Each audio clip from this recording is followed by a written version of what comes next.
If you can't do the little things right, you'll never be able to do the big things right. So if you want to change the world, start off by making your bed. If you make your bed every morning, you will have accomplished the first task of the day. It will give you a small sense of pride, and it will encourage you to do another task, and another, and another. And by the end of the day, that one task completed will have turned into many tasks completed. Making your bed will also reinforce the fact that the little things in life matter. And if by chance you have a miserable day, you will come home to a bed that is made, that you made. Over a few weeks of difficult training, my SEAL class, which started with 150 men, was down to just 42. There were now 6 boat crews of 7 men each. I was in the boat with the tall guys, but the best boat crew we had was made up of the little guys, the Munchkin crew, we called them. No one was over 5'5".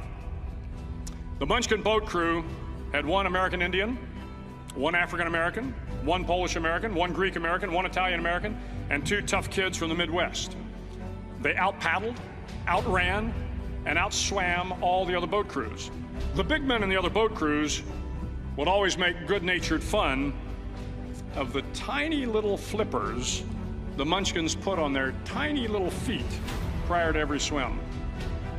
But somehow these little guys from every corner of the nation and the world always had the last laugh, swimming faster than everyone and reaching the shore long before the rest of us. SEAL training was a great equalizer. Nothing mattered but your will to succeed, not your color, not your ethnic background, not your education, not your social status. If you want to change the world, measure a person by the size of their heart, not by the size of their flippers. To pass SEAL training, there are a series of long swims that must be completed. One is the night swim. Before the swim, the instructors joyfully brief the students on all the species of sharks that inhabit the waters off San Clemente. There are a lot of sharks in the world.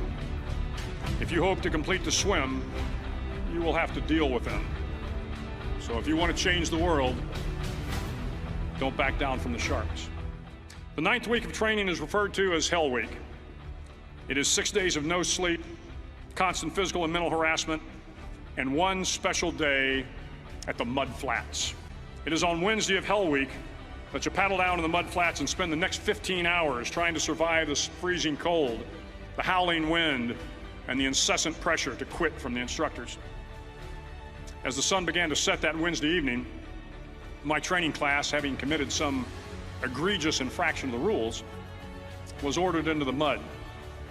The mud consumed each man till there was nothing visible but our heads. The instructors told us we could leave the mud if only 5 men would quit. Only 5 men, just 5 men, and we could get out of the oppressive cold. Looking around the mud flat, it was apparent that some students were about to give up.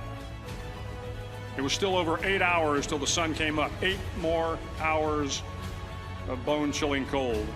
The chattering teeth and the shivering moans of the trainees were so loud, it was hard to hear anything. And then one voice began to echo through the night. One voice raised in song.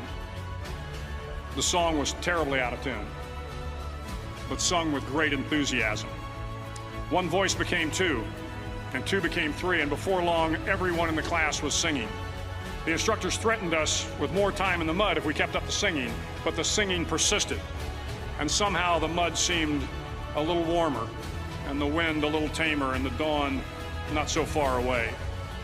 If I have learned anything in my time traveling the world, it is the power of hope.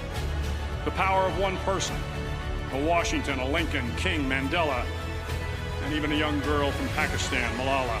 One person can change the world by giving people hope. So if you want to change the world, start singing when you're up to your neck in mud. Start each day with a task completed. Find someone to help you through life. Respect everyone. Know that life is not fair and that you will fail often. But if you take some risks, step up when the times are the toughest, face down the bullies, lift up the downtrodden, and never, ever give up.